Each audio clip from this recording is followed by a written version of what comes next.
Hello and welcome to Voices of BlueScope, the podcast where we go behind the scenes at BlueScope to meet the people who create strength every day. I'm your host, Martin Feld. Thank you for listening. On the 3rd of November 2022, BlueScope is celebrating the 50th anniversary of its site at Western Port. Located on the Mornington Peninsula in the Australian state of Victoria, this is a facility that has seen great change over the years and has played a significant role in the local community that surrounds it. To mark this momentous occasion, we are pleased to share 3 consecutive podcast episodes about the history and people of Western Port. Each episode includes extended interviews with past and present employees as they share their career experiences and memories of the site. While there are naturally commonalities between these stories, each participant brings their own unique perspective.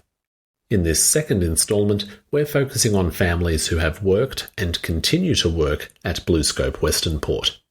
Specifically, they are the Halstead, Hamilton, and Hammill families. In each group interview, they describe their roles, explain what led each of them to Western Port, and how their intergenerational employment at the site has come to shape and influence their shared family identity. Remember that you can use the chapter function in your podcast app to jump between interviews and consult the links and show notes to learn more about mentioned topics. In our first group interview, you'll hear the Halsteads. Elsa and Chris, along with their daughter Alicia, illustrate just how integral the BlueScope Western Port site was in the very establishment of their immediate family.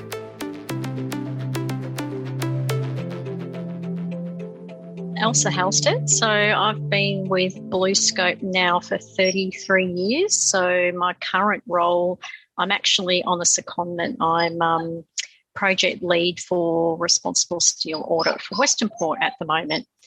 I've been in a operations role for the last 5 years, and prior to that, predominantly in a safety role. Chris Halstead. I'm currently the project leader for asset intelligence implementation at Western Port. I've been with the business since 1987, so 35 years. Started as an apprentice in a mechanical fitting and turning trade, and then sort of worked my way through into a staff role in planning and supervision and leadership, and spent 4 years as the maintenance manager or asset manager at coal reduction at Western Port, and then just as early as last week have taken on the new project role around the digital transformation of our business. I'm Alicia Halstead. I'm a process operator on metal coating lines, and I've been with BlueScope for about 1.5 years now. And prior to that, I was just in hospitality, so this is a big change for me, but I'm really enjoying it so far. Thanks to all 3 of you for giving me that intro, and I think listeners will already be appreciating in your responses the theme of this episode, which is intergenerational work at BlueScope, or families past and present working together. Now, I'm really interested, obviously, in the time difference. 2 of you have been here much longer than the other. Yeah. Can each of you kind of tell me what initially brought you to BlueScope, or what motivated you to join, and what your initial impressions were? Maybe starting again with you, Elsa, and feel free to jump in, each of you. Yes, I actually joined BlueScope when I was 18. So I was at university, but the course that I was doing, I wasn't really enjoying it. So I was looking for work as a result of that. So I saw a job ad come up for a junior office assistant, which was in human resources at the time. I'd happened to just learn the computer program that was, I guess, new at the time to BlueScope. So that helped me get the job. So, yeah, that was my real first full-time employment, out of school, other than the part-time jobs I'd had. And how did it feel at the time? Was it daunting, or were you entering a large site? Yeah, it was fairly daunting. I'd sort of been in hospitality roles before that. So, being in a human resources role was really good. And I guess at the time we used to have 4 of us in recruitment alone, and the public used to be able to come in and knock on the window and fill in a little card if they were interested in employment and, leave us their details. And, we used to do all that sort of stuff in-house. And Chris, did your experience feel similar to that when you joined? What were some of the things that you remember particularly from that time? Yeah, so I found out through through school. I was at a technical college at the time, so I just finished year 11. Had a friend that was sort of had the same interests as me. We had the metal fab shop at the school, and sort of warmed to that really, really well. And my dad was a trade teacher at the time. He worked at Dandenong TAFE, and he'd been a trade teacher for a long time and wanted me to get into a trade. I applied for 2 roles. One was at Heinz factory in Dandenong, and the other one was at BlueScope or at BHP at the time. I got accepted for both offers, and I said to my dad, which one do you think I should take? And him being a builder, he goes, let's keep it steel, son, it'll be a long career. And he was right. So at the time, my best mate actually took a job with Heinz, and I took a job with BlueScope. So as a 17-year-old, I started as a fitting machining apprentice. And back in those days, I was one of 26 apprentices in that year. So, big intake of apprentices, and obviously lots changed in the business at Western Port. But my first impressions was, this is a huge company. First day on site, you walk down the drive and there's these big green buildings, and the site's enormous. There's massive forklifts and crest carriers running around the plant. So my first impression was it was overwhelming. And just before we turn to Alicia, I'm interested in maybe some of the things that you've noticed that have changed, particularly at the site or in your careers since you started that time. Elsa and Chris, can you speak about some of the things that you've noticed that have been particularly different? Yeah, obviously Chris and I both had a stint in the hot strip mill when it was operating for many years, and unfortunately that's had to shut while we've been there. We've had the customer service centre that's just been built recently. For me in particular, I was one of the only few women that sort of worked, in operational areas. So that's definitely changed, in the last sort of 18 months to 3 years. There's obviously been a big push to get a few more females, which is good to see. And a few of us are now a bit higher up in the ranks than traditionally in the past. So that's been a good thing to see. We've had so much change throughout the years, I guess, with GFCs and the like. There's been a few voluntary redundancies, programs throughout the years, and operational areas having to drop back to sort of, 5-day work patterns rather than what we're doing now, which is, fully loaded and full shift patterns happening. So lots of change over the time. Yeah, I suppose just adding to what Elsa just said, the cyclic nature of our business, back in the 80s, we'd out the gate in 88, we had a lot of industrial unrest, and, and as an apprentice, I thought, what have I got myself into here? And there were a lot of people on site. There was close to 2,000 people on site, and today, we're around a workforce of 700 people, BSL employees at Western Port, and how the business is restructured, really cost competitive, really lean and agile. These are the big drivers that have changed in our business. When I look back at the department I've just left and had the size of that department before I took over compared to what it is today, just how competitive we are internally, how lean we are, the things we had to do to stay competitive. We went through a lean transformational undertaking when Bob Pauline was at Western Port, and that's probably one of the things that saved our business, just to become really lean and mean and agile. Thank you both for that explanation. And what I think is really interesting about this is you've both come to this discussion, this interview today, with all of this history, this appreciation of challenges and ups and downs. You said it was a cycle, the way the steel business works. Alicia, what has it been like for you to start more recently hearing your family with these stories over time? Undoubtedly, people come home and share something. Has it been new for you? Does it feel familiar? What's it like entering a business like this when family's already there? Yeah, it's both new and familiar, because I guess BlueScope's kind of been on the periphery my whole life. But actually starting in the business and working in a different department to what my parents work in as well, it's kind of like I'm learning things on my own as well. And then I can share that with them. So it is both, new and familiar, and kind of like touching on what my mum said, that like having more women in the workplace. Some of our crews on the MCLs are almost entirely women now, which is really, really cool. Is that something that you had expected already speaking to your mum before you entered the business, or was it still surprising to you? Yeah, it was still surprising just because I had no idea what to expect in terms of what the crews would be like in the department I was working in. But I did know that BlueScope had been pushing for more females to employ and stuff like that. So I did expect there to, in our intake, be a few more women coming through. But yeah, it was a nice surprise to have other women on the crew already. Is working with family, or at least having family in other departments, something that comes up often in discussion for each of you, starting with Alicia? Does this kind of happen over barbecue chat? Yeah? Can you tell me about that? Quite often it does, yeah. And I've got a brother that works there as well, who's also been there for many, many years. So, when we have extended family, we often talk a bit of shop too, but we try not to. Can be hard though. There's more of a family connection, Martin, than just the three of us. I did my apprenticeship with a guy called Max Webster, who is Elsa's brother-in-law. So he's married to Elsa's sister, Carla. Her brother, Sav, works there. I did work with Sav for a long time at the hot strip mill. We worked together. Obviously, I met Elsa through my association with Max. So at the end of my fourth year, I think it was, 1990, end of my fourth year, I met Elsa through Max, and obviously Elsa was on site at that point. And it's just been, we've been very fortunate. So when you initially had that job description with BlueScope, or then BHP, Chris, love was not part of, or finding love was not part of the brief, was it? No, it certainly was not.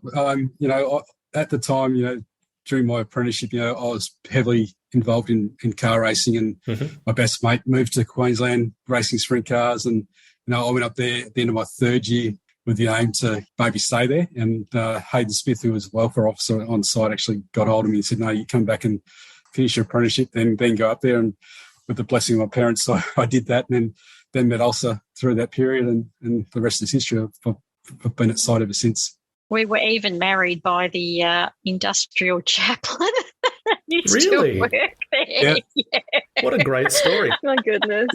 Can you tell me more about that experience? Because when people visit Port Kembla, right, they find similar things. That's where I'm based. They find similar things of family and people meeting each other. But this is a beautifully specific kind of story. Can you tell me about how this family came to be then through this industrial chaplain?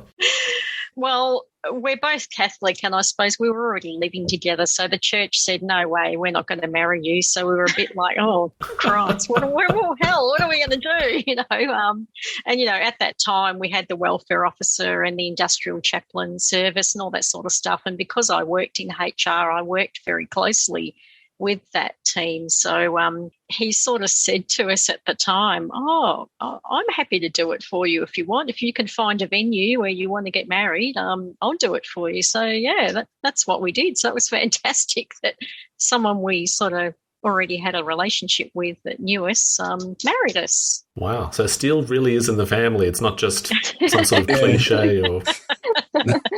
Wow. It's pretty funny when I tell people about it, people are amazed. You met her at work. I said, yeah, that's right. And what are the evenings like? You talk shop, and we're sort of a bit of a house rule. We come home, we download what we need to download, and then sort of after 7:30, 8 o'clock, we try not to discuss shop too much. have the debrief over family dinner, and then nothing else after that. And of course, it sounds like each of you bring different updates or maybe gossip from different departments. So there's always something fresh, even if the sources are familiar. That's amazing. Yeah, like Elsa mentioned before, we worked together for a fair period of time at the hot strip mill. Mm-hmm. She got a project role with Project Phoenix when they did a lot of automation upgrades on the hot strip mill. And from that, she got the safety role full time at the hot strip mill after that project. And we worked together for probably 10 years. And then the last 5 years at coal production, when Elsa moved into operations, she moved into that department. So people think it's weird, but it's just water off a duck's back to us. It's pretty normal. Yeah. Yeah, it is. That's brilliant. Thank you all for sharing that story. Got more than I expected. That's great.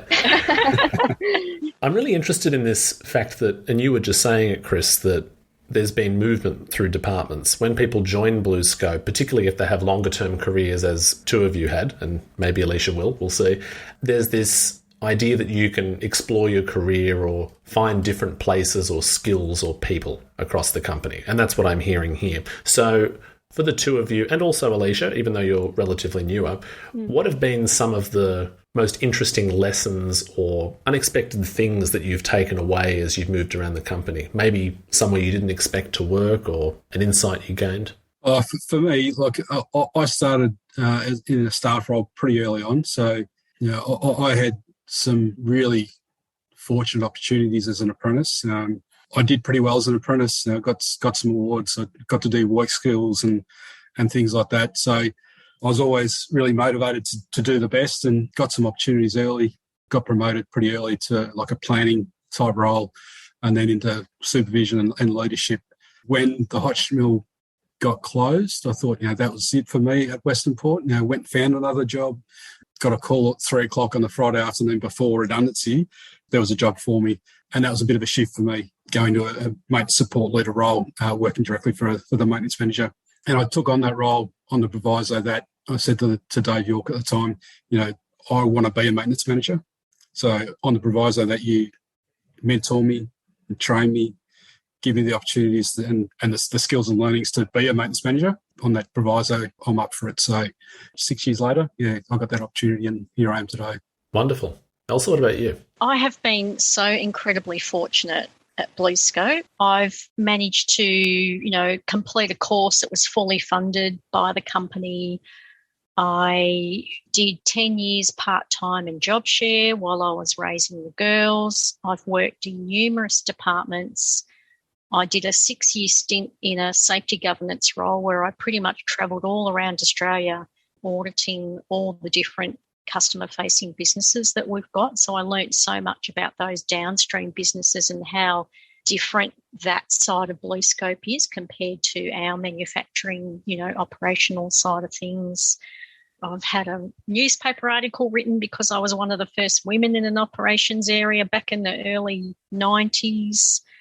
Yeah, I've just had so many opportunities, put through so many training courses, and it's just been pretty amazing. I know 33 years, people go, what on earth, that's such a long time, but I've done so many different things while I've been in the company that I've not been bored. So, yeah. That's fantastic. And I love your mention of the newspaper article. If possible, it would be really cool to include a link to that or some sort of... Yes. Yeah, because what we do quite often here on the podcast is we include different things that are mentioned in the links and show notes. So, well, guess what, Leash? Your photo's in it from when you're tiny. Of course it is. Of course it is. I'm everywhere. I'll dig it out. I've been on your desks for the last 20 whatever years. It's fine. Everyone's seen it. That's great. That's great. And Alicia, what about you? What are some things that you've picked up in your time at BlueScope, or things you've learnt that have stuck out to you? Well, I mean, the whole experience has been completely new. Like walking in and like working all the machinery, learning to drive a forklift, learning to drive a crane, all those sorts of things. It's been a complete challenge for me, but it's also been amazing. I'm really enjoying what I'm doing. I'm still at that stage where I'm still learning different areas of the line.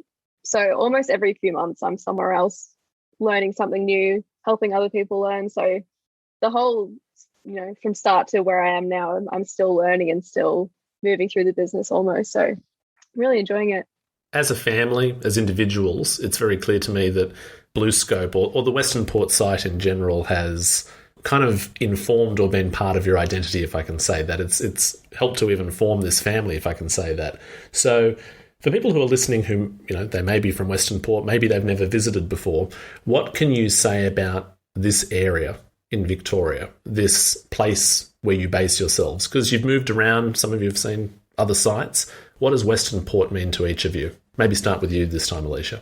Well, I would say like the peninsula, is like its own little bubble in a way, and you have everything you need down here. And there are a lot of people who work at BlueScope, and it's like a second home almost. Like it's a staple of the peninsula. A lot of people work there. It's always been in my life, like from going to the Christmas parties to like, visiting mum and dad at work, all that kind of stuff. Like it's always been there. When we get visitors from Port Kembla to Western Port, they're amazed that, it's a very green site. We've got, from a biosphere point of view, it's, Western Port's a very important part of the community, the bay itself and what it represents. We're in between Western Port and Port Phillip Bays. For us as a family, we live 10 minutes from work, 10 minutes from Western Port Bay, we're 10 minutes or 15 minutes from Port Phillip Bay. Environmentally, we discharge into the bay, so we're very conscious of what we do at Western Port. We take our site licence very, very seriously. It's a very unique place, and from a business point of view, it's quite profitable for the business. So we're sort of out on an island. We can compare ourselves to Spring Hill because we're a comparable business, but we're on a much bigger site than those guys. We're well spread out, and it's a very green site. I'm glad you bring up the greenness of the site, or BlueScope's focus on sustainability in general, because it is important to consider, because it may be your workplace, but you just said you live 10 minutes away. So it's the community in which you live. That's right. Yeah. And finishing with you, Elsa, what does the area and the site mean to you?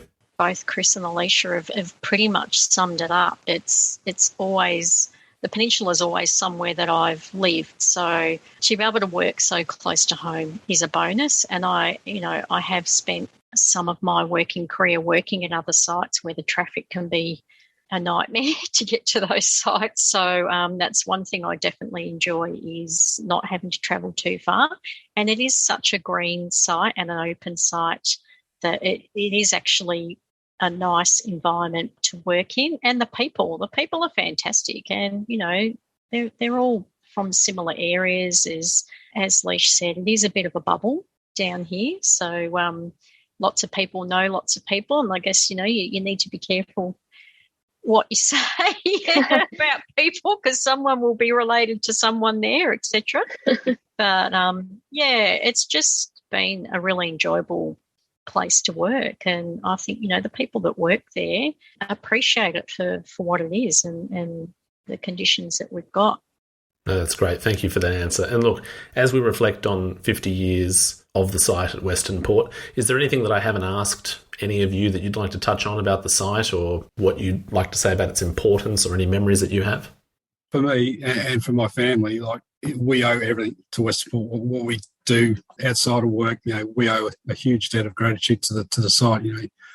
When I talk about it, I'm very fortunate for what it's provided me as an individual and as a family. So, I'll be forever indebted. I agree. We really do owe everything that we've got to the company and the career that we've had there. Otherwise, I think, we would have left otherwise. And I think there's a lot of people that do complain about the company. I think you've always got those people, but, I'm certainly not one of those. And I think, I'll always try my hardest to make sure the company can be the best that it can be, because, it benefits all of us. And they've certainly looked after me in the time that I've been there, and I've been given the flexibility and the opportunities. So, I'm really appreciative of that. So I feel very fortunate to have a position there now, because when I was working hospitality and doing uni and everything, and then COVID happened, I didn't have work for 8 months, and I didn't really have anything stable to go back to. So I was like, what am I going to do? Starting the job at BlueScope, I already feel completely supported, like I'm in good hands. And I'm just glad to have a job there and to have that stability and that constant work now. It's just a nice change to my life. It's just been really good. Well, I think that's a fantastic point to stop. I want to thank all three of you for your wonderful story. Like I said, I got way more than I thought I would. And I'm sure the listeners enjoyed it too. So thank you, Chris, Elsa and Alicia, for your time and for sharing your memories of Western Port as a family. Cheers, Martin. Appreciate the opportunity. Problem. Thanks for having us. Thanks, Martin. Next, let's meet the Hamiltons. You'll hear from brothers Michael and Frank, now both retired, and Michael's son, Davren. They reflect on what they've learned and taken with them from the Western Port site, and for Frank and Michael, consider the legacy of their father, who worked there in the early days. Yeah, I'm Michael Hamilton. I had a 35-year career with BlueScope. Started with John Lysarts, then to BHP, then to BlueScope. Went through from maintenance to operations. Was the operations manager of the finishing department, and then technical, and left the company in 2011. Now retired. I joined in 1975 as an apprentice in Lysarts, worked through apprentice fitter, and then on to maintenance management, and then into manufacturing management. Was manufacturing manager of the hot strip mill when it was still going. and then later on process engineering manager. Spent 36 years there and left in 2011. So I started in 2002 as a process operator, worked across a number of different roles here at Western Port. I'm now operations manager for the finishing department. Thanks very much for each of those intros, Davron, Frank and Michael. Starting again with you, Michael, I'd love to know what brought each of you to the BlueScope Western Port site. Can you recall at the beginning of your career with the company there, what was it that motivated you or brought you on? Essentially, it was our father, so Frank and my father. He started up in Port Kembla at the Spring Oil Works back in 1952 and transferred to Western Port in 74. So Frank and I came down with him and finished school, and then we joined Frank in 75, me in 76. So one of the big motivators for me for working there was I could get a lift to work. It was sort of bred into the family. I mean, Dad had a good career with the steelworks, and it seemed when you had a look around, we were used to big industry because we grew up with it in Port Kembla, and it seemed a natural transition to go from school to the big green shed as well. So that's pretty much it. Perfect. Thank you for kicking us off there. And Frank, were your reasons largely the same, or did you feel differently about when you started? Yes, a little bit. Look, it was all, we're used to that environment, etc. With Dad being a long-term member, and technical stuff had always interested me. At the time, also, we were going through a downturn, like it was a recession in the early 70s in Australia. So, opportunities were hard to get as well. It was a great opportunity. When I started, they only took on 6 apprentices, 6 fitters and 6 electricians. So it was really competitive to get a role. We ended up there, and it was just a great place to work, really. A great place to work. That's a good endorsement. Yeah. And Davron, have you been sharing that sentiment since you joined more recently? Yeah, 20 years ago since I joined, There was a recruitment drive going on, and I sort of asked Dad at the time, what's that all about? Because I didn't know too much about the steelworks back then. It sounded interesting and something that I'd enjoy, so I applied and was successful in the role, and 20 years later I'm still here because it is a good place to work and it's great people and plenty of opportunities. And 20 years, that's a remarkable number career-wise for a lot of people, and I think for people who maybe are less familiar with BlueScope, there are a lot of long-term employees, so it's possible maybe to be regarded as a newbie, but you've been there for 20 years. Yeah. What are some of the things that you've learnt or witnessed in your 20 years with BlueScope, being a younger generation or member of the family working in the company? Yeah, sure. For me, I was 19 when I started here. It was a bit of an eye-opener for me because I hadn't really seen big industry before. I guess the key changes I've noticed over the years, especially within the first 10 years, was a transition in the focus of safety. So when I first started here, you could pack coils, a crane and pick it up. You go in between them, wrap them up with body wraps and pack on conveyor lines and that. And then a progression over that next 10 years, all the control stop systems and everything rolled out with safe access to all the lines. So there was a big push and improvement in that aspect throughout the business, which was great. And then I guess more recently over the last 10 years, it's the workplace culture and change that I've noticed, particularly around diversity. Obviously, we've had a lot of new generations coming through the business now and from all different walks of life, which has added some really great different points of views and different ways of doing things, particularly around how we view and run our process operations. It makes us think differently to how to improve each area so it's easier for everyone to do, it's been a journey, but it's definitely starting to see the benefits of that in the more recent times. And moving to you, Michael and Frank, hearing about these newer developments, and of course these are long-term things that didn't just happen in the last 5 minutes, what Davron was talking about, safety and diversity. Since moving on from BlueScope and Western Port, what are your observations? You must have chats as a family, reflect on things over the years at this site. What things have you noticed over time? From my perspective, when I left BlueScope, I stayed in manufacturing and went to a small Australian manufacturing company, very behind the times compared to what I was used to at BlueScope and BHP before that. Just the looseness of standards, I guess. There was no accountability And in fact, on my first day there, I asked the operations manager to show me the incidents that they'd been having. And he was real proud of himself and put 2 on the table and said, I've only had 2 in the whole year just gone. And I said, really? So, that gave me drive to change that small company and bring my training that was provided to me through BlueScope to a small Australian company and change their way of thinking. That was one of the biggest benefits I ever got out of BlueScope and so on. It was the opportunity to learn, and in my case, I was able to take it to another company and nobody got hurt. So that was what we're aiming for. It's fantastic that you're able to take that knowledge. I'd love to know what you believe the safety approach or philosophy is at a company like BlueScope. When you moved and saw that there was a lack of safety knowledge that needed to be addressed, what were you bringing with you? I guess deep down it was the things that both Frank and I experienced way back in the early 90s when we did have a fatality at Western Port.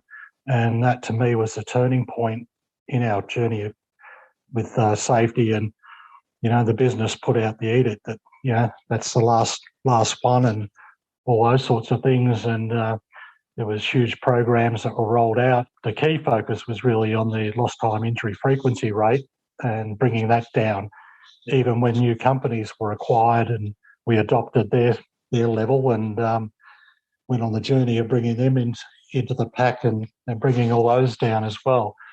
Those things resonate with me that it could be done. A lot of people say, you can't have zero LTIs, you can't have zero incidents and so on. But when you think about it deeply, you really can. And it's just a matter of applying yourself. Yeah, and it was a benefit for me to be able to hang on to all that and take it with me when I did leave and try and influence a small manufacturing company. Now, thank you for explaining that, because safety is such a core part of manufacturing. For new people, established long-term employees, you don't want to become complacent. So super important. No. Frank, for you, obviously safety would be a big deal, and I'd love to know what you think about safety in manufacturing. But are there any other key elements of your career or very important values that you tried to espouse in your work or share with others? Yes, there is, or are. When I left BlueScope, I went actually and taught safety for Holmesglen for 6 years, from safety for managers right through delivering WorkSafe Victoria courses under the licence of Holmesglen. And when you do that, you see, I had went to countless companies, largely a lot in the health industry, in the major hospitals, plus out in manufacturing. And there are a lot of companies out there that struggle with this. There's a lack of understanding of risk assessment and the like. But as Michael touched on for BlueScope, from what I hear through talking to Davern and to other people that still work out there and people who have left recently, the work that really was kicked off in the early 90s, as Michael said, we went on a major 6 or 7 year process with DuPont. That fundamentally changed Western Port. We also got very serious about isolation, and I was on the group that actually wrote the lock group isolation process that we had there. We went around and had a look at what was best practice, which happened to be, as it normally is within our organisation, Whyalla had that they were way ahead on their locking systems compared to what we were and even what Port Kembla were. And there were documents there that were written by engineers, which can be a bit of a dry read, that you just have to turn them into that practical, but they weren't wrong. They were the principles that we need to put. And then we had that, but that could only ever happen with the workplace change process, where we put every employee through those week-long workshops over a period of time. Millions of dollars was invested in that.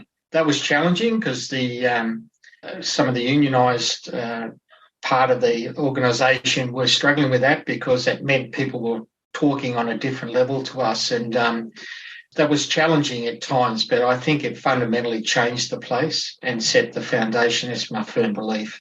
the other things about in the early 90s in the early 2000s, getting rid of the need of people to clock on, clock off, those sort of things, which were, in my view, fundamental to gaining trust, etc.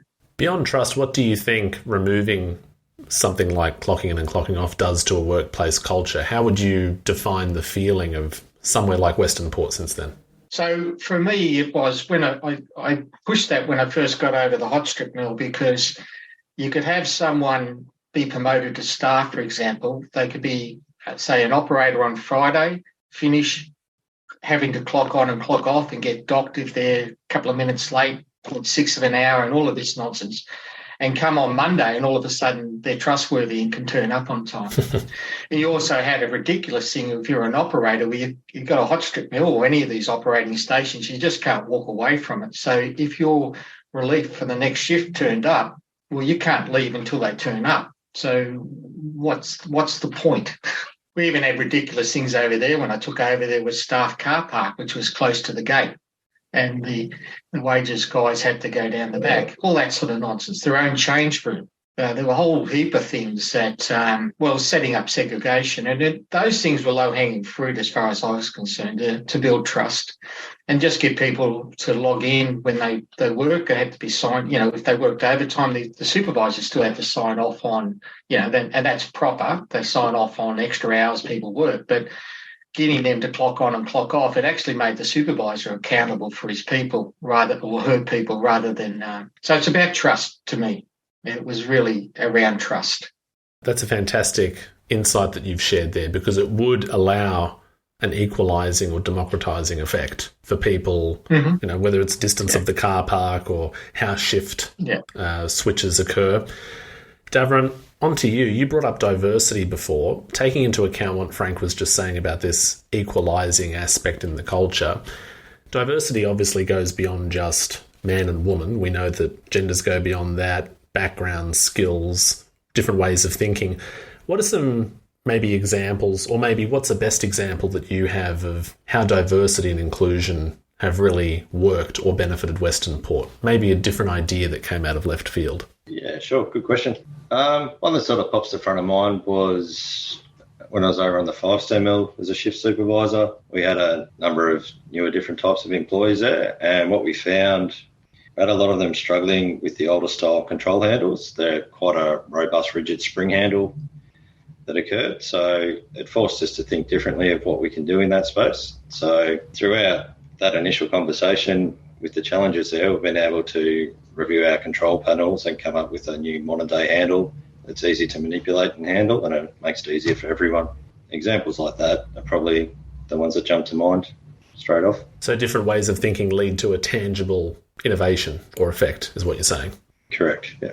Now, switching gears a little bit, I'd like to know a bit more personally. We're talking to family members here who have all worked at the same company. Is that something that features heavily in your shared kind of family identity? Does manufacturing come up much at the family dinner or barbecue, or what's it like in the Hamilton family? Obviously, work is a big part of our conversations. It's, Frank and I had our father there, and now I've got my son Davron there, and Frank and I have worked closely in our time with BlueScope, and you bounce off each other. We've all got our own strengths and weaknesses, and I think it's healthy for all of us. It keeps Frank and I engaged with what's going on in the industry and so on, because we're both retired now, so you've got different avenues to get information, but bumping into old employees from time to time, you've still got a general sense of what's going on in the industry, and it leads to good conversation.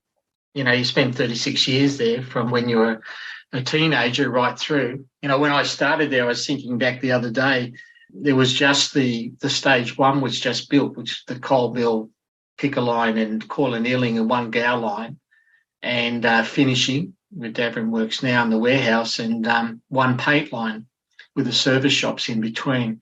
So it was a very small site. Like when we first started, it was very small. And it's an important part because you watched it go through its stages of construction. And even they offered opportunity to go for commissioning and things like that you wouldn't get to experience anywhere else.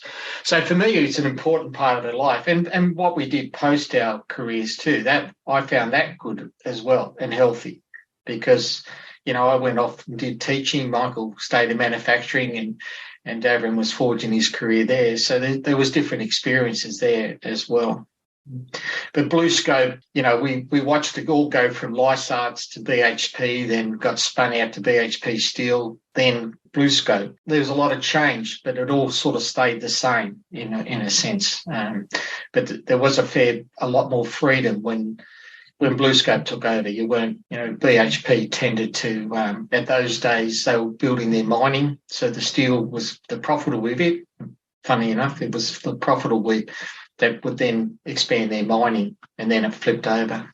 That's a great historical insight and a great impression for people of how things have changed and stayed the same, because names can shift, but people and families continue. Actually, let's morph this maybe into a final question for the three of you, and Davron, you can answer it first. Okay. Can you share maybe a special memory or a turning point in your career with BlueScope that sticks in your mind? Maybe something that made you who you are at work, or made you think differently about your relationship to others in the Western Port community? Yeah, good question. I think for me it was, as I was transitioning from operator, I applied for a job in supply chain at scheduling. Got to meet a guy called Maury Lyons, so he sort of took me under his wing there and mentored me and introduced and built my networks up across the site. I spent 5 years up there sort of under Maury and got a lot of insight and good habits and learnings from him. So that was definitely a turning point here at Western Port. And that role gave me exposure to understand sort of the downstream businesses and all the other business functions that are linked into it. So for me in my career, that was probably one of the key moments. That's a great answer. So people facilitating knowledge. And back to you, Frank, and we'll finish with Michael. I guess although we ended up in a senior position out there, I was reflecting on when I was the most happiest there. And that was when you had, because the higher you go, the less autonomy you have. That's the reality of life. You think if you go higher, you'll get freedom. Well, you get less. And that's just reality of life. But when I was the cold mill maintenance supervisor back in those days, you had everything. You had your budget, you had all the crews, etc. And it was for its day, it was cutting edge. But today, people would say, how the hell would that hydraulic system work?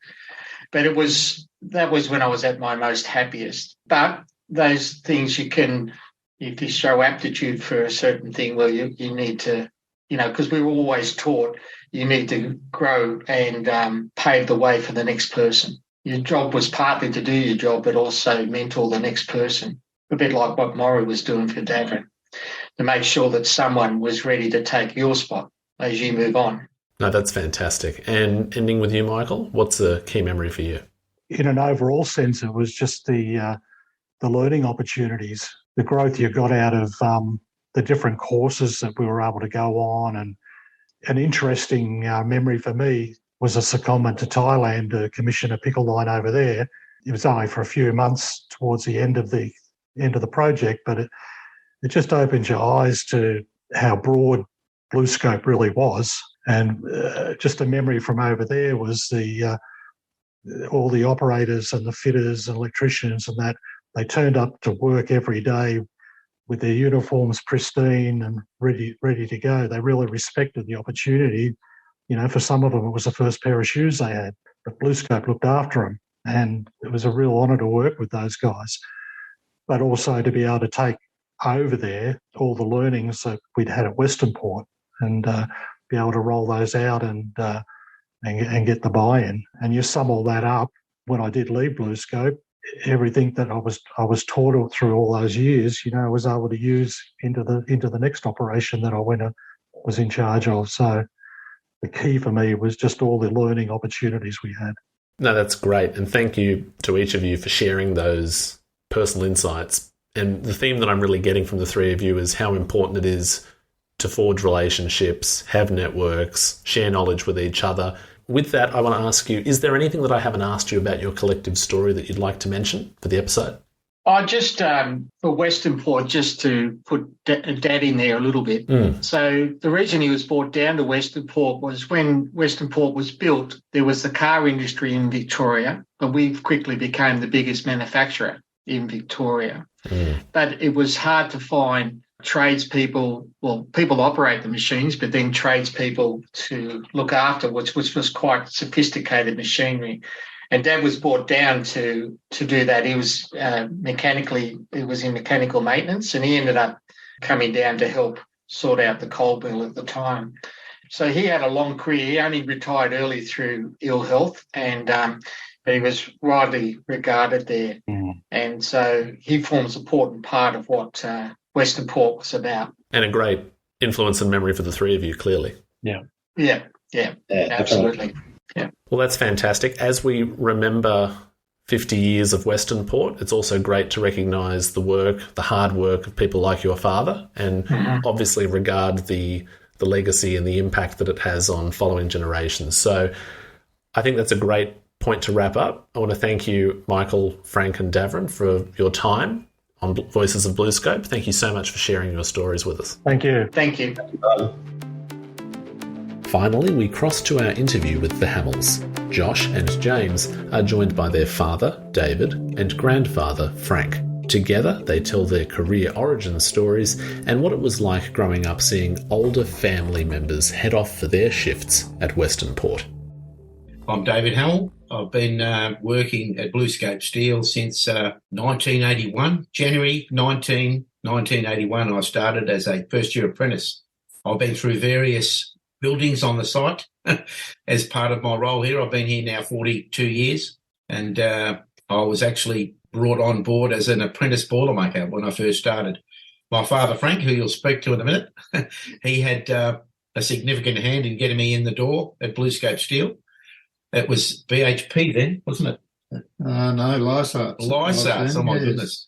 So, and I continue to work there now. I'm currently a metal coating supervisor on the Gull lines, which has been a great honour to have that privilege to lead people. Over to you, Dad. All right. Well, I'll go back a little bit further, not too much, but I came initially from the gasworks in West Melbourne. Joined as part of the original commissioning team, if you like, in when would it have been? Late 1971.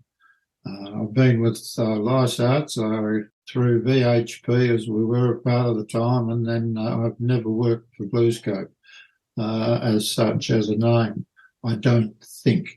I moved through a number of stages within the organisation. I started off as the combustion engineer, if you like, which had a role across all of the furnaces or combustible plants around the site, even for the hot strip mill in later years, and later a newer paint line.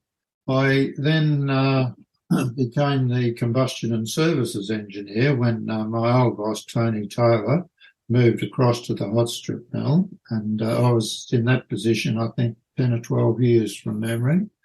And after that, they decided it was time to give old Frank a bit of a go at personnel. So I had to develop an employee development program, which was going to take me, they said I could do it over 2 years.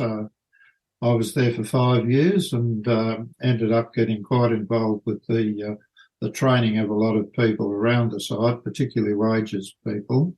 Had a few trips to the Arbitration Commission on different union aspects, but after that I did a role as what they call the energy superintendent, I think, because it was in a period when the works wasn't, I don't think, going all that well. This is back I can't remember what the years were now. So I went into this role and we developed a employee development program. Whether or not that's still going or not, I don't know. But it was enjoyable times. I got to mix with quite a lot of people, some that knew a lot and some that thought they knew a lot. But no, I think Lysart's probably was, it was the best firm that I've ever worked for, particularly in the days when we were Lysart's. So I can recall just one little incident there. When we were with Lysart's, I used to get quite a few trips up to Newcastle or to Wollongong, Port Kembla. And we used to chance it with Ansett in those days on the airline. And we all flew first class. Oh. And it was all very swish. Well. But when BHP took over, well, suddenly we found ourselves down the back of the plane. So that was a bit of a difference. And they absorbed the bonuses which were given out. I think it was 10% a year or something like that at the time. That was absorbed into our salary and done away with. Of course, we all felt that the salary increases perhaps weren't as good as what the bonuses were, but perhaps we had a little bit of bias one way or the other there. Well, that's a fantastic opening there, Frank, and I love the movement down the plane. That's unfortunate, but very amusing for this podcast, so thank you for that. And as a point of contrast and how things have changed, moving to you, Josh, for a second, can you give us your intro and tell us a bit about yourself, and then on to James? Yeah, so I'm Josh Hammill. I've been at BlueScope now 12 years. I started in January of 2010 as an apprentice fitter. I've worked throughout the whole kind of plant just through my apprenticeship and now landed in the metal coating lines. I'm a shift fitter now out there. The shift has kind of been our whole life through growing up when we were younger with Dad being on shift and now by myself and James finds himself on shift as well. So it's been a good experience. I'm part of the emergency response group out there, the ERG, which I think Grandpa had a hand in setting up and organising, which is pretty awesome and pretty interesting. But yeah, I love it out there.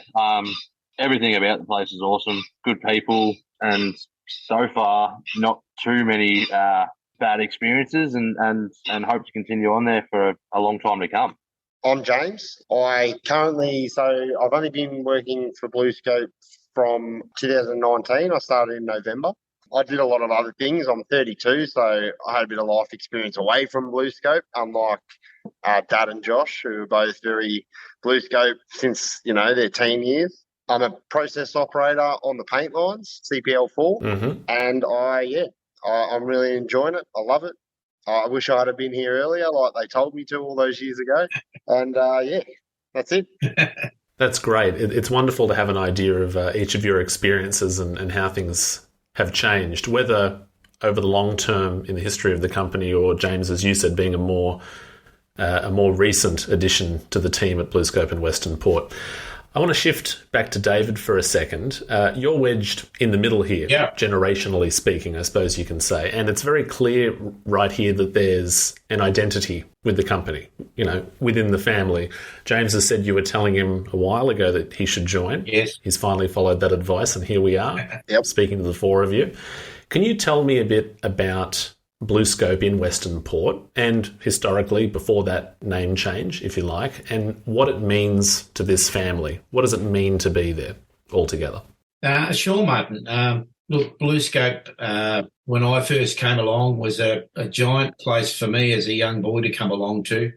The place has changed epically over the journey. I think when I first came along, there was, I'm going to say, over 3,500 people on site, and it was a giant of the peninsula where we live at Mornington Peninsula out at Hastings here. It was absolutely huge for people. The shift work aspect offered them opportunities for little extras in life. The shift work offered them little extras for your time off as well. The work mix with time off is amazing. For me personally, for the last 30 years, I've been on a shift as a shift worker.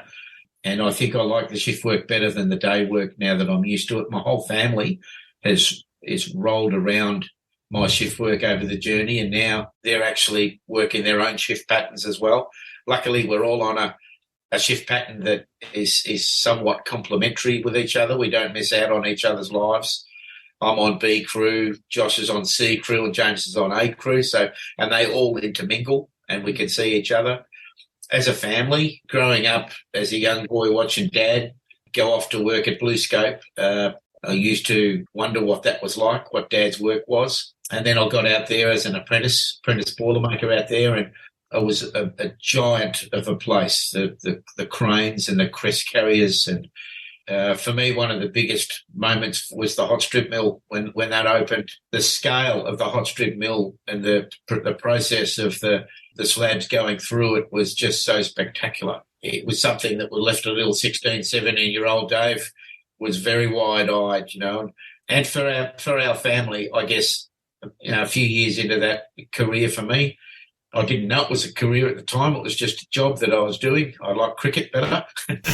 So, as most young men do, there are other things in life. And for my family, it's become the most important employment, and it's been a huge part of our lives. It's one of those things that's contributed to our wealth as a family. The atmosphere out there at work, and I've heard people say before it's about the people out at Hastings, and I think that's actually correct. I think the people out at Hastings are an amazing bunch of people. I don't think I've ever had any issues where I haven't been able to ask someone for help and receive help from people.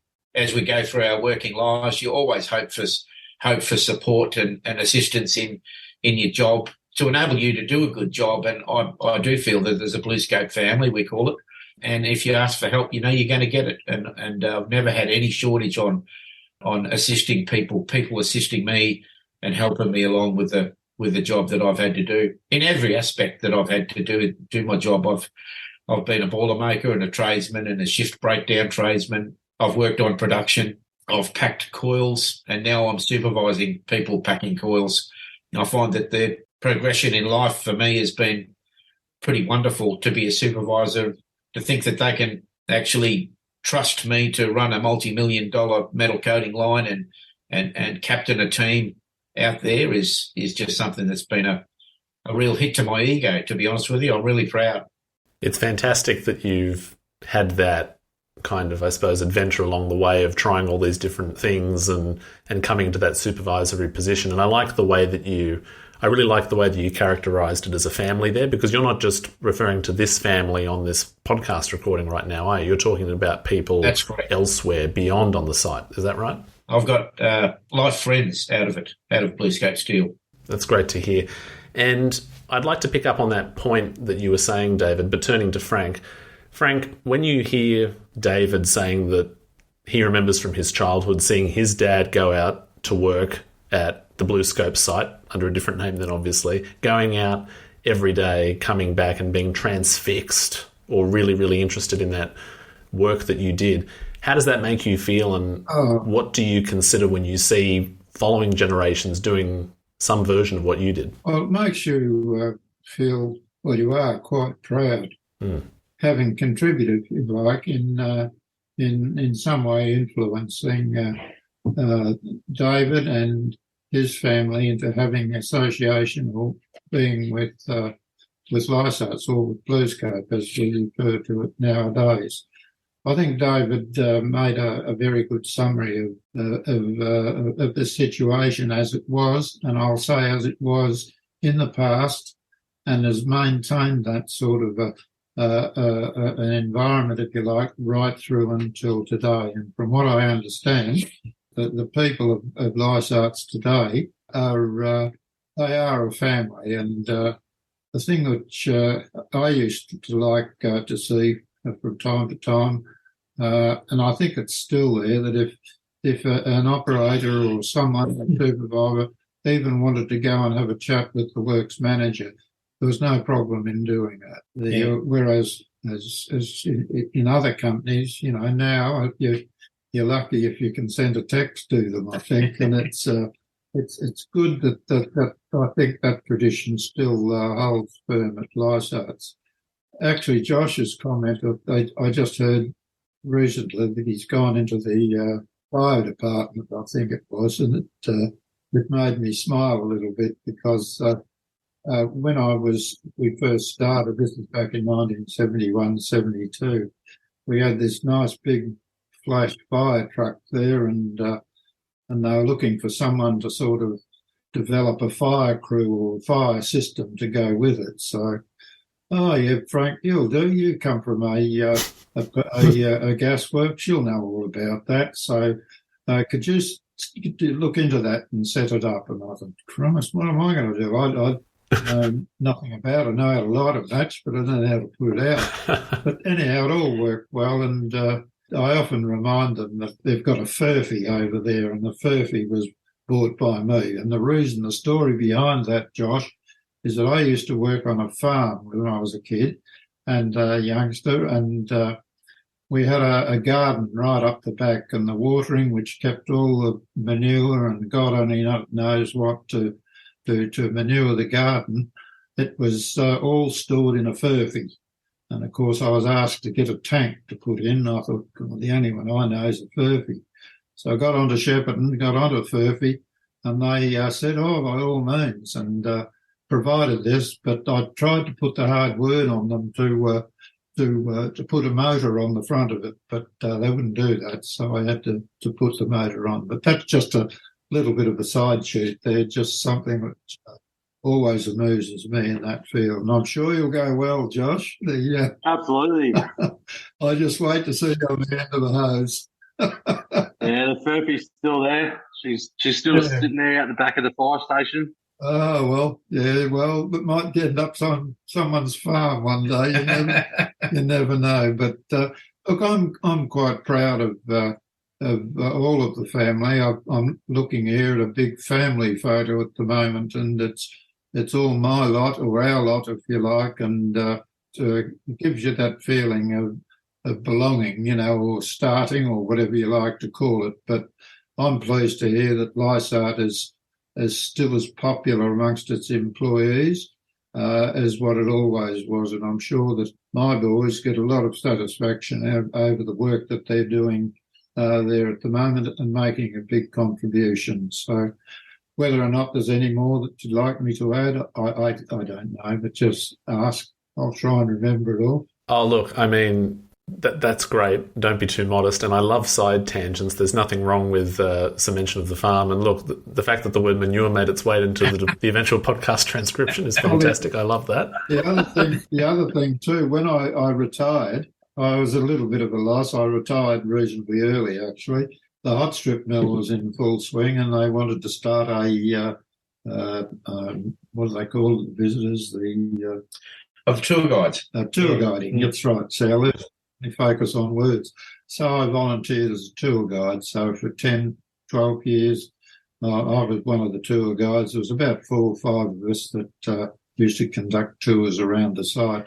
The main highlight, of course, then was the hot strip mill, and I felt quite a loss when they actually shut the hot strip mill down, which I think was a bit sad. But that's history. That's the way it goes. So we just have to leave it as it is. And I think you're going quite well, aren't you? I think BlueScope's having one of their bumper years ever. Yeah. It's been fantastic. Thank you for that account. And I love this idea of contrast. You've both shared your views on the role of BlueScope or Lysart in the family and some of the tasks that you undertook when you were younger or starting off.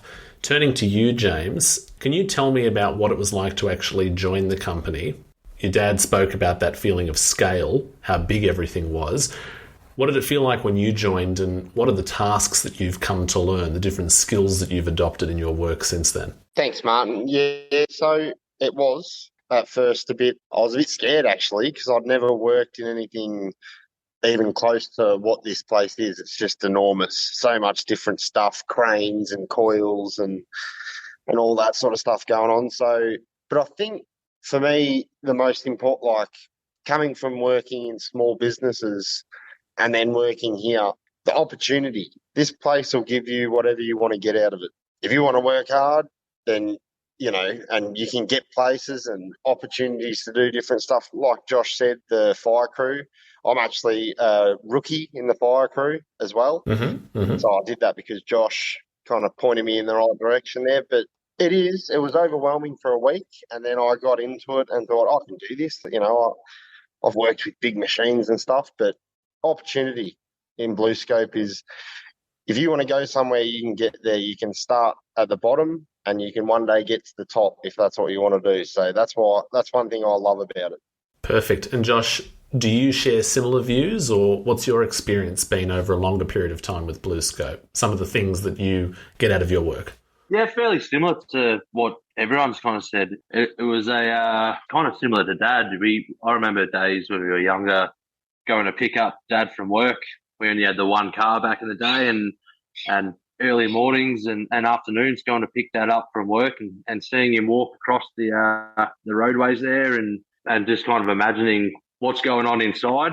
We're lucky enough when we were younger to get a tour from Grandpa, and we went through the hot strip mill, and it was kind of mind-boggling to the 10 or 12-year-old I was back in the day, watching the big slabs come out of the furnace and run across the hot strip mill and into the roughing mill and things like that. The enormity of it is you can't understand it. My partner and James had a tour back a couple of years ago, and the thing they came back with was how massive everything is and how in awe you are of, that's a coil that weighs 30 tons. That's 30 of your cars in one coil. And that's just an everyday thing for us. I think people underestimate how massive the place is.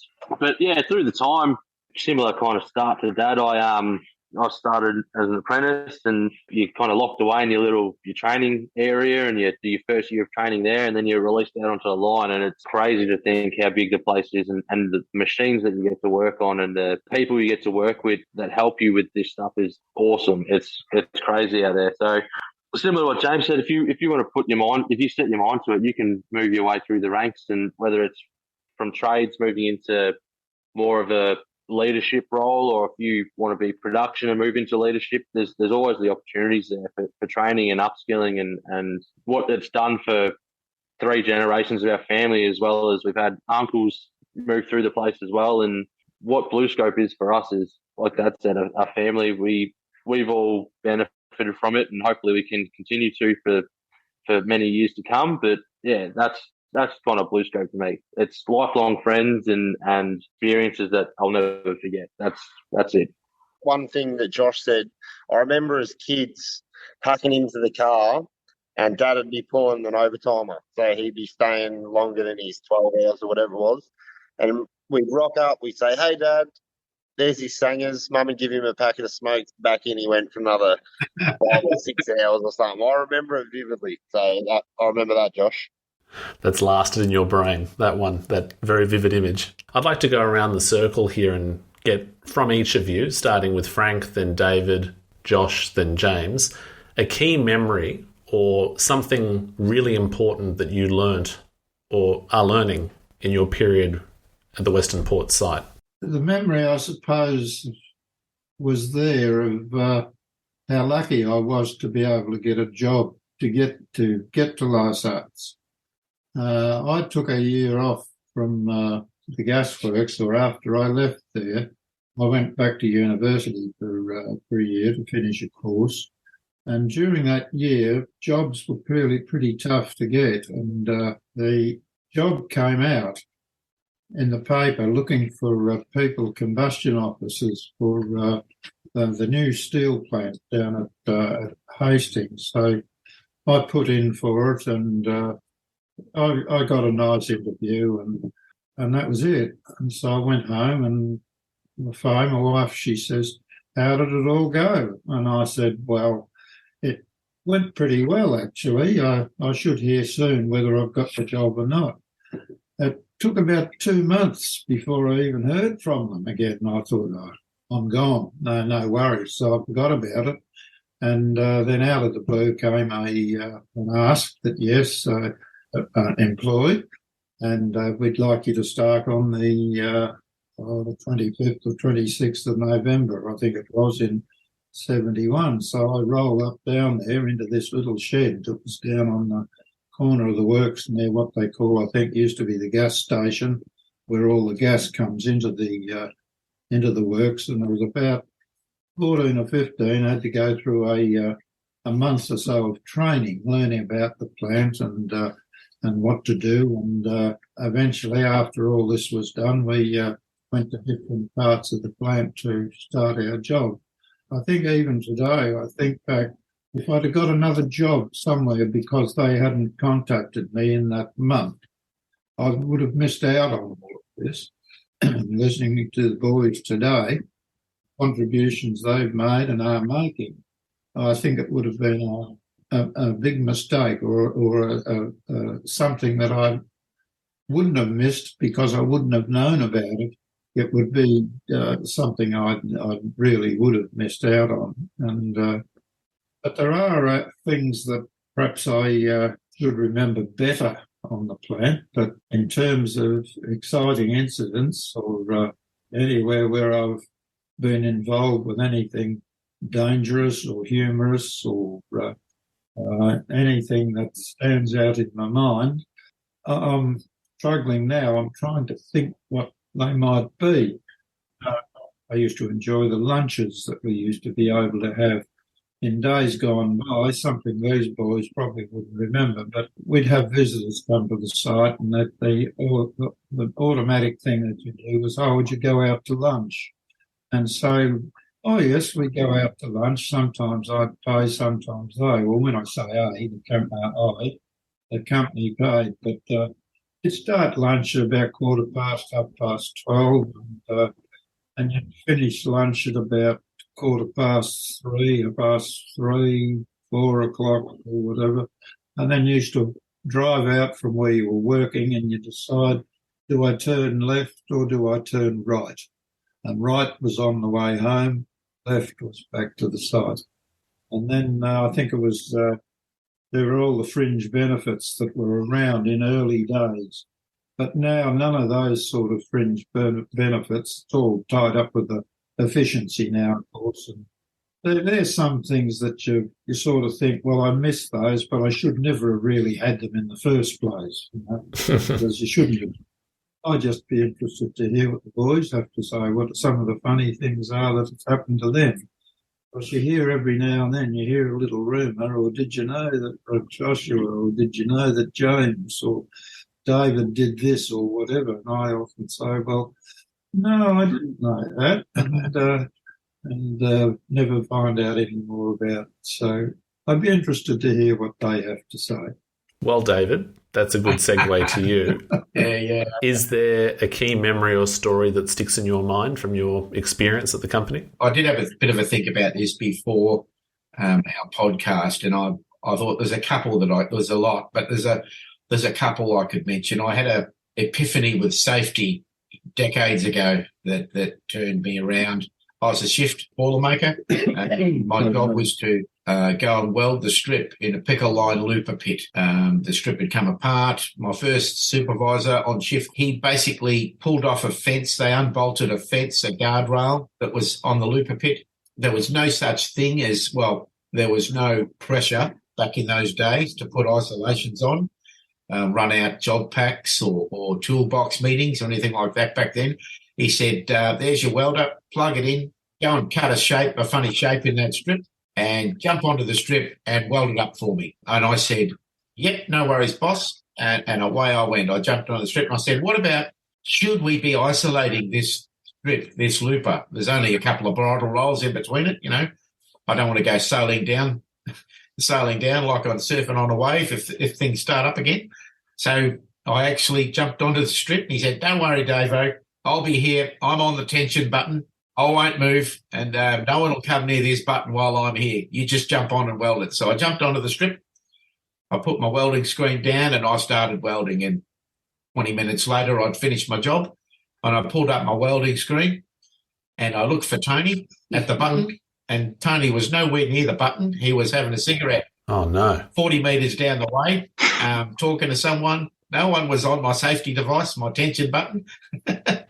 And I just thought it was really ironic how safety has gone and how we've morphed into something. I think we had a bunch of people called DuPont come along, I'm going to say somewhere in the 90s, early 90s. And DuPont came along and started teaching us safety in a different fashion, a different way of looking at safety. Ever since then, the old days where your supervisor told you to get on and do the job have gone. And And that was interesting because the safety and the performance rating of our injury numbers now is vastly improved to where it was. We used to have some significant injuries and fatalities even at work. When I was in that first 10 years I was there, and things changed after DuPont came along. Wow. And look, I'm relieved at the end of your story there as well that you're still with us following the button release. So, yeah, it sounds like some very different things used to happen in the past. Well, there was a lot of different things happen, and as you go through your career, these things build up and stick in your memory. Well, thank you for sharing that. And I'm sure the key lesson there is that safety is paramount. Correct. Yeah, I'm kind of glad safety is a bit better than it was back in the day. My memories are a bit different. They're not anything that's too crazy. I still get it every day walking into site, and when you walk into the building, it's got a certain it's weird, but it's got a bit of a certain smell about it, and it just kind of, for me, represents work. As soon as you get in, it's got a certain smell about it that every time I walk in, I'm like, yep, there it is. We're in now. But my kind of memories, I remember the first time working with one of the shift fitters he's left us now, but I'm doing his role now, and watching him working on our bander at the coating lines, and thinking there's no way I'm ever going to be able to he just off he went, and he was doing things, and the way he fixed it, I was like, there's no way I'm ever going to learn how to do that. And these days, teaching my own apprentices and my own fitters that are on with me how to do certain jobs and things that I just never thought I'd be able to do, and now I'm passing that knowledge on. That's probably my kind of thing. I still remember that first day watching him do that and just thinking to myself, there's no way I'm going to remember how to do all this sort of stuff, and just being able to pass that on now. And probably just the people over the time that have helped and left through different companies or retirements. Since working for BlueScope, I've worked with 3 different companies now, with maintenance, Silcar, Shelgrave, and now BlueScope.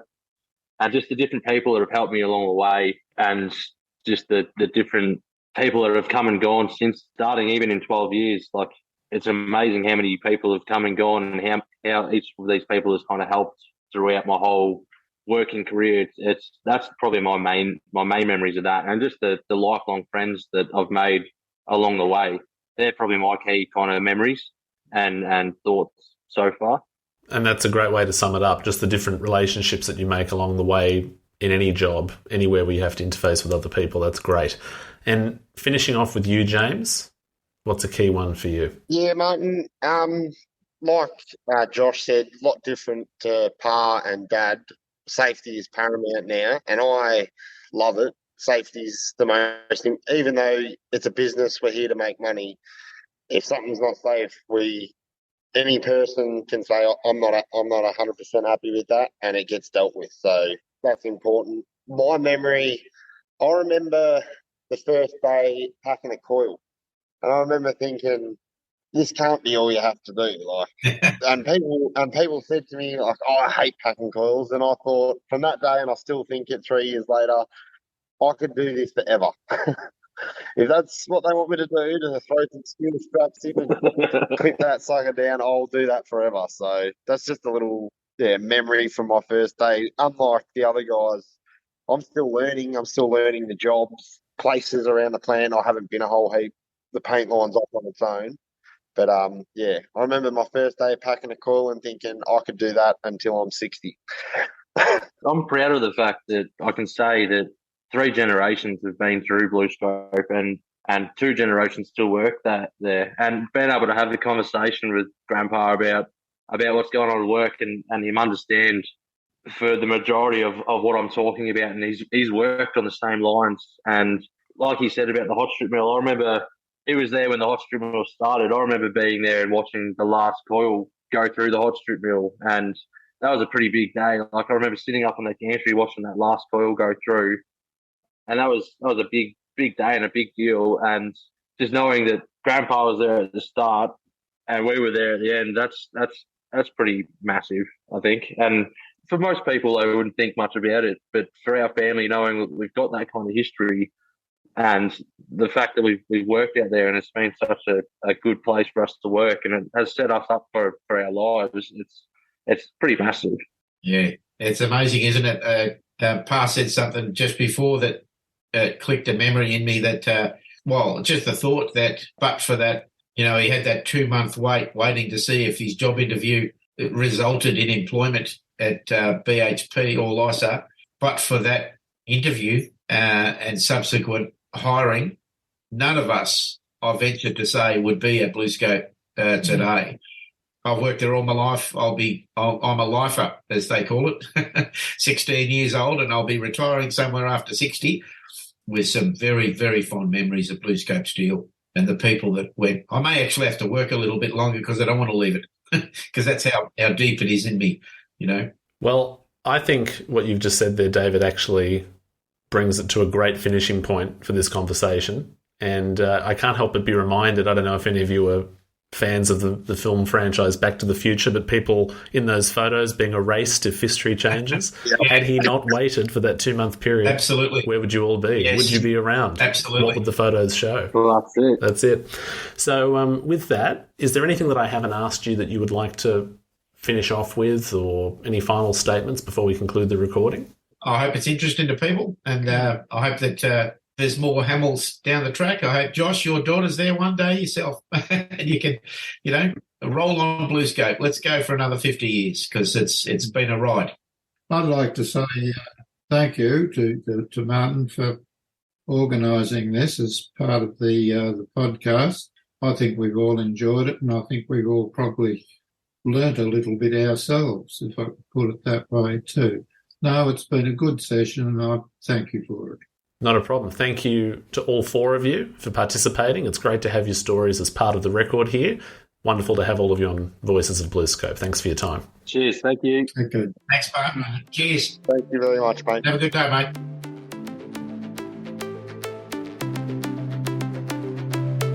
And with that, we've reached the end of this episode. We thank the Halsteads, Hamiltons and Hammills for giving their time in each of the group interviews. Remember to visit the links and show notes in your browser or podcast app to learn more about topics that were mentioned, including videos on our TV BlueScope YouTube channel. Of course, you can also visit bluescope.com, @BlueScope on Twitter, and BlueScope on LinkedIn. In our 3rd and final episode to celebrate the 50th anniversary, we focus on the experiences of women at Western Port and how they have contributed to an ever-changing workplace. Thank you for listening to the Voices of BlueScope podcast. It's been great to have you with us.